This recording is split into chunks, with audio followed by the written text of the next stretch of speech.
Hey everybody, today I'm going to be reviewing the JJRC H18, this little micro hexacopter from JJRC. Pretty basic hexacopter, not a whole lot of fancy features, but it's also a low-cost option, so it's not going to be a feature-packed hexacopter. But it's mostly an indoor flyer, really good for these winter months to take around the house and keep your skills up to keep your skills sharp, and like I said, it's a good house flyer. It has just one rate, so it doesn't have like 2 or 3 rates like many of the hexacopters and quadcopters that you see.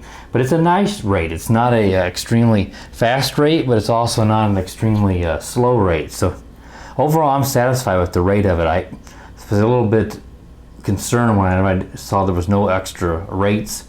But once I got it out and flew it and flew it multiple times, the rate was just fine for me.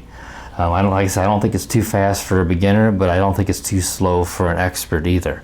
Get about 6 minutes flight time with it, give or take 20 seconds, because a few times I had to land and recalibrate the gyros and stuff. So approximately 6 minutes, but there's not much of a low voltage alarm, at least that I can see. It may have one, but it's hard to notice it because it just has this one LED here on the front, and I'll turn it on so you can see in just a moment. So when you're flying it, it might go quicker, but I've not been able to notice it. But when I picked it up, it looks like it's quicker, but it just comes down, so there's not much of a warning. There's no audible, obviously, anything like this. So you just have to that's the reason why it's an indoor flyer. I mean, if you're flying outdoors, it's going to be fine too to come down in the grass or something.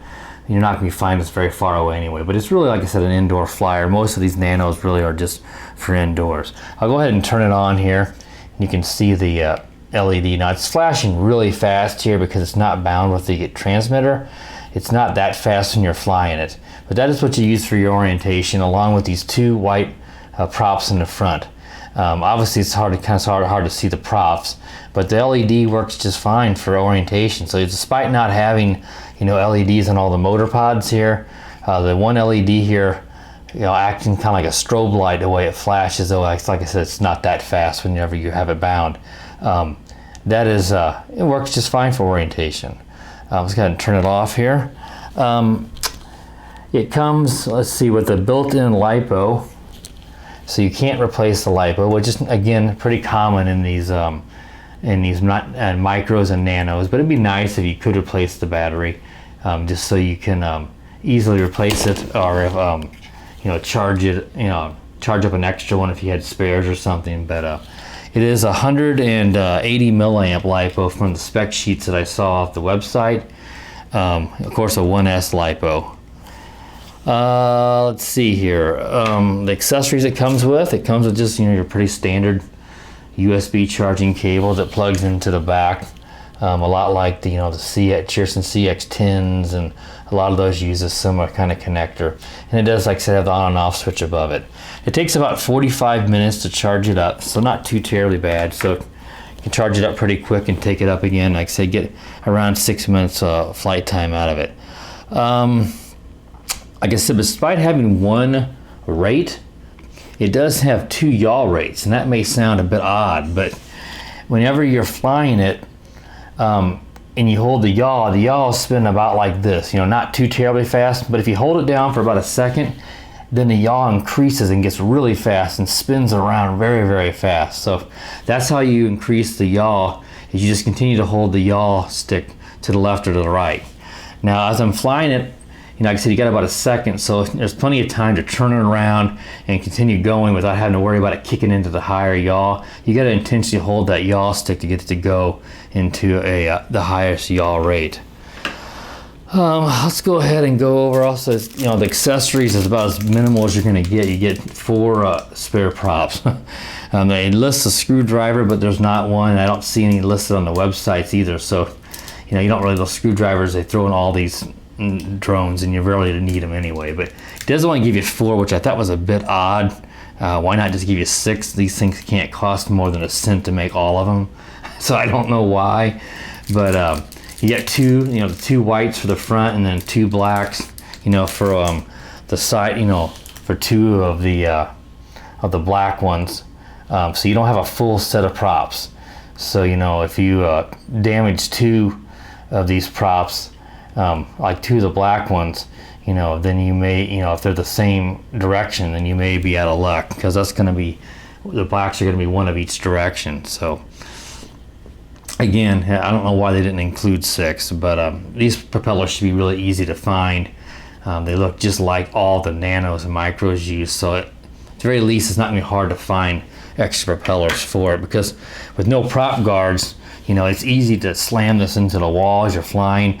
I've not damaged the propellers at all, so it's not a huge concern. But if you were to break these, because they will break eventually, like I said, it's not going to be that hard to find them. But when I do crash, I found that the gyros do need to be calibrated.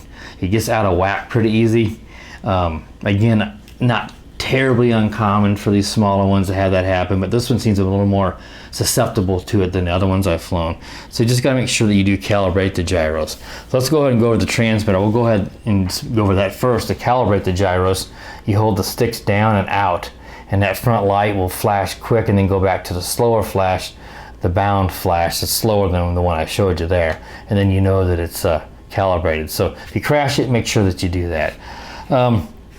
You know, very basic transmitter, kind of like a PlayStation controller, but obviously much smaller. It's got just some trim on here on the top. The left trim here is your roll trim, so your left or right to trim direction on your roll, and the right one here is your pitch forward, F and B, forward and back pitch trim. So there's no yaw or throttle trim, which you usually don't need those, so that's not a big deal. They left that out. To enter into headless mode, you're going to press down on the left stick, and that enters it in, and you press it down again to exit it. And to do 3D flips, you're going to press in on the right stick, it beeps, and then you press the direction you want it to flip. It does 3D flips pretty good. Not great, but pretty good, especially forward and back 3D flips. It seems to do them pretty good to the left also. In my flight review, you'll see, you know, how it flips when I do some demonstrations of it.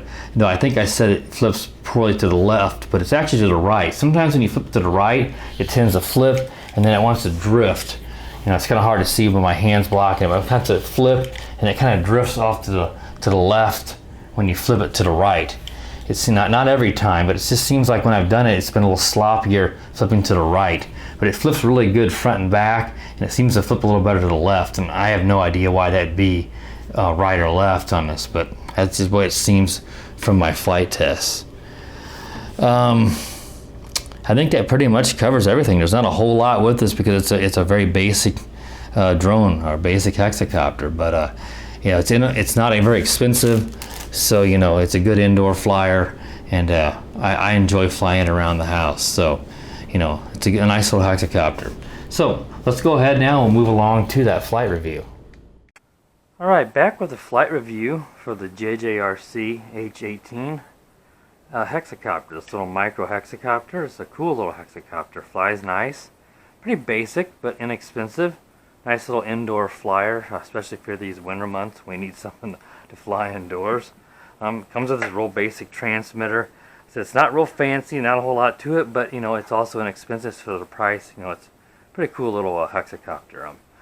Go ahead and turn it on here. It has a built-in lipo, so you just have to charge it to this port in the back here. You can't remove the battery or anything. Turn it on, turn on the transmitter here, and you just do your back up so we can see here. Just do the your typical binding sequence. So it's bound. And it has just this blinking light that alternates from red to blue on the front. Now, that's your only LEDs, but it does a good job of helping to maintain orientation along with the 2 white props.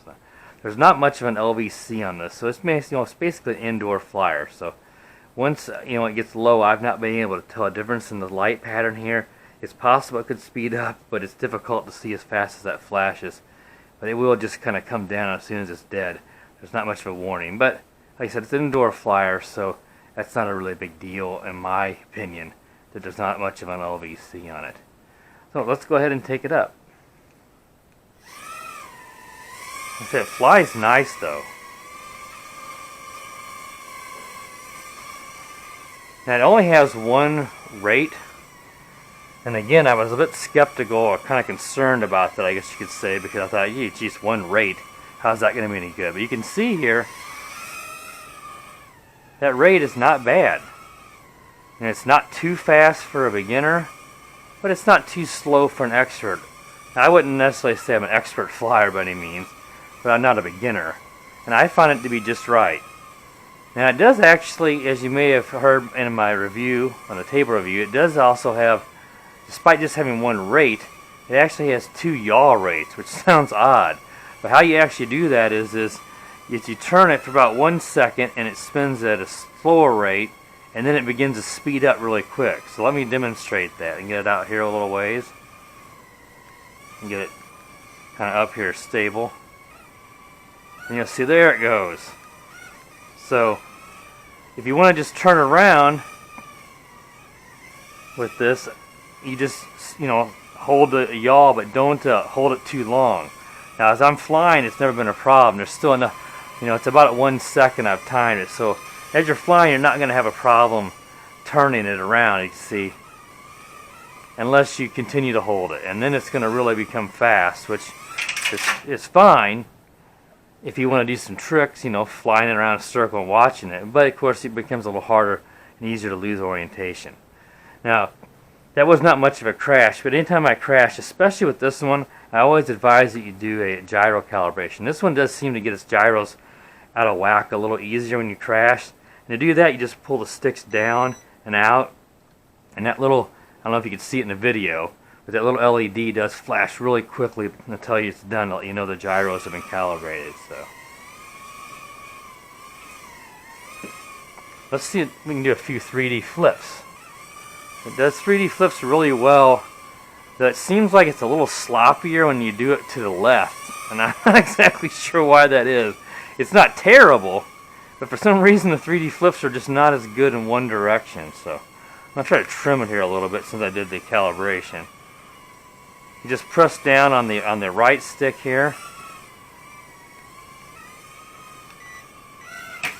Oh, and I hit the ceiling. Oh, let's go pick it up here and raise it back up. So I'm going to go ahead and do another gyro calibration here. Maybe this will show the, I'll turn it around so it's facing me. You can see that the little light flashes until it's done. Hopefully I got that into the video. I got some dust on my hand. Go ahead and just launch it off my hand here.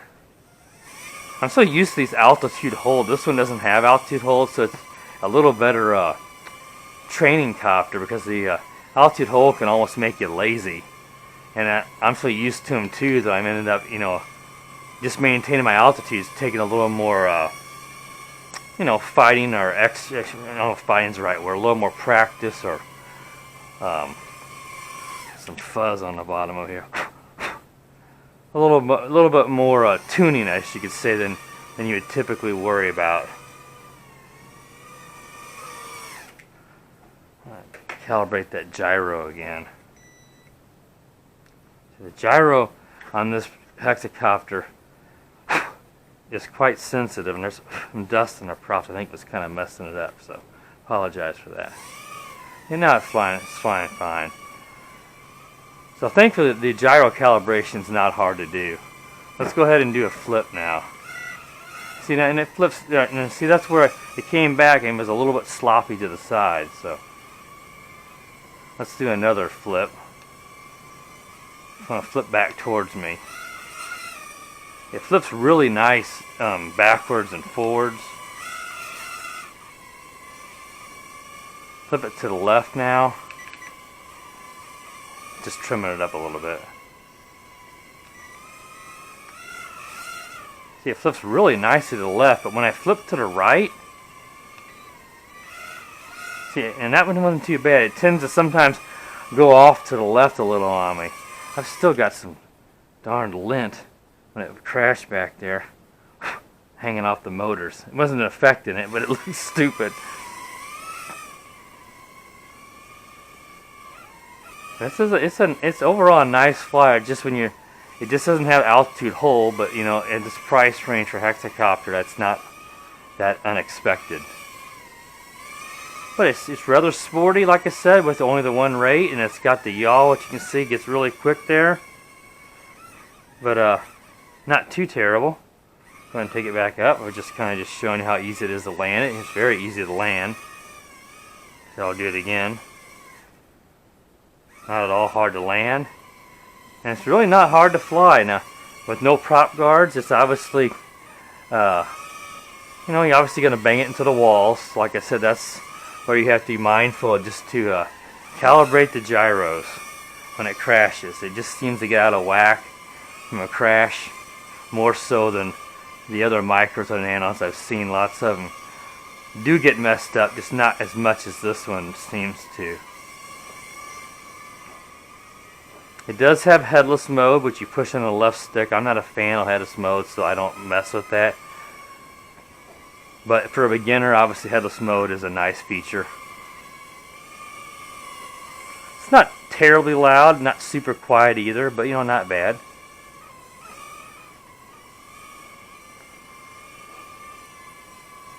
Now, flight time on this is running somewhere in the 5-minute range. I'll get a more precise time.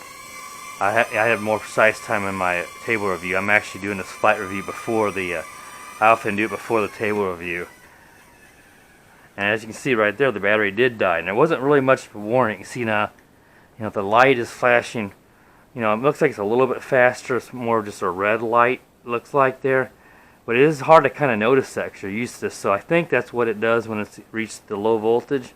But I've flown this thing a bunch of times now, and I just don't ever see it. So, you know, it's just the way, one of the things it does. But for an indoor flyer, like I said, I don't personally have a problem with that. So, well, I think that pretty much wraps it up. You know, overall, pretty neat little hexacopter, micro hexacopter. You know, it's not perfect, but it's not awful by any means, especially for the price. I really don't think that you can really argue too much against it. So, overall, pretty neat little thing. So, thanks a lot for watching, and stay tuned for more reviews.